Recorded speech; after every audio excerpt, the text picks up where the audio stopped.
আসসালামু আলাইকুম। ফেব্রুয়ারির বেতন ও উৎসব ভাতা আলাদা আলাদা সময় জানালেন মাওশিডিজি। ভিউয়ার্স, আপনারা দেখতে পাচ্ছেন এটা আজকের পর সর্বশেষ আপডেট নিউজ, অর্থাৎ এটা প্রকাশিত হয়েছে 25শে মার্চ 15ই মার্চ 2025 8টা 3 মিনিটে পাওয়া সর্বশেষ আপডেট সংবাদে আপনাদেরকে স্বাগত। চলুন ভিউয়ার্স, আমরা বিস্তারিত দেখে আসি। বেসরকারি স্কুল কলেজে কর্মরত এমপিওভুক্ত শিক্ষক কর্মচারীদের ফেব্রুয়ারি মাসের বেতন ও উৎসব ভাতা আলাদা আলাদা দেওয়ার সিদ্ধান্ত নেওয়া হয়েছে। তাদের বেতন ভাতা দেওয়ার বিষয়ে একটি রূপরেখা তৈরি করেছে মাধ্যমিক ও উচ্চশিক্ষা অধিদপ্তরের মাওসি education management information system EMIS. রূপরেখা অনুযায়ী চলতি সপ্তাহে শিক্ষক কর্মচারীদের ফেব্রুয়ারি মাসের বেতন দেওয়া হতে পারে।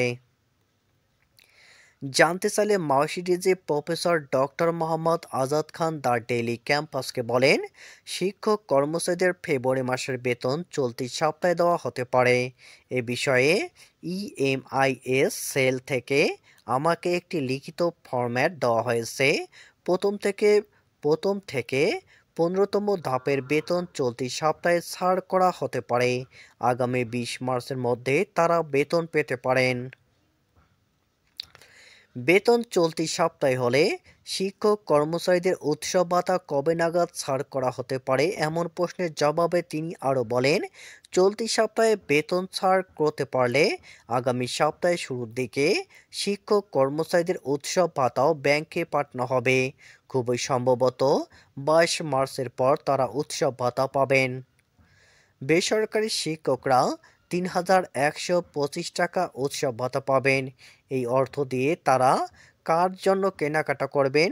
শতভাগ উৎসব ভাতার দাবি আপনি সমর্থন করেন কিনা এমন প্রশ্নের জবাবে প্রফেসর ডক্টর মোহাম্মদ আজাদ খান বলেন, বেসরকারি শিক্ষকরা উৎসব ভাতা বৃদ্ধির বিষয়ে আন্দোলন করেছেন।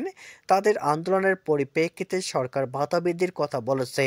এখন কত টাকা বাড়াবে সেটি সরকার ভালো বলতে পারবে, তবে শিক্ষকদের ভাতা বাড়ানো উচিত।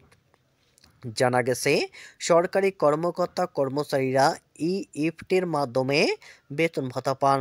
তবে বেসরকারি শিক্ষা প্রতিষ্ঠানে কর্মরত এমপিওভুক্ত শিক্ষক কর্মচারীদের বেতন ভাতা সরকারি কোষাগার থেকে ছাড় হলেও তা রাষ্ট্রায়ত্ত 8টি ব্যাংকের মাধ্যমে অ্যানালগ পদ্ধতিতে ছাড়া হয়।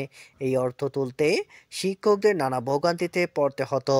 ব্যাংকগুলোর মাধ্যমে বেতন ভাতা ছাড়ের জন্য কয়েক পর্যায়ে অনুমোদন সহ সংশ্লিষ্ট কাজের অনেক ক্ষেত্রেই এমপিওভুক্ত শিক্ষকদের বেতন ভাতা পেতে দেরি হয়। অনেক সময় পরের মাসের 10 তারিখের পরও আগের মাসের বেতন ভাতা জোটে।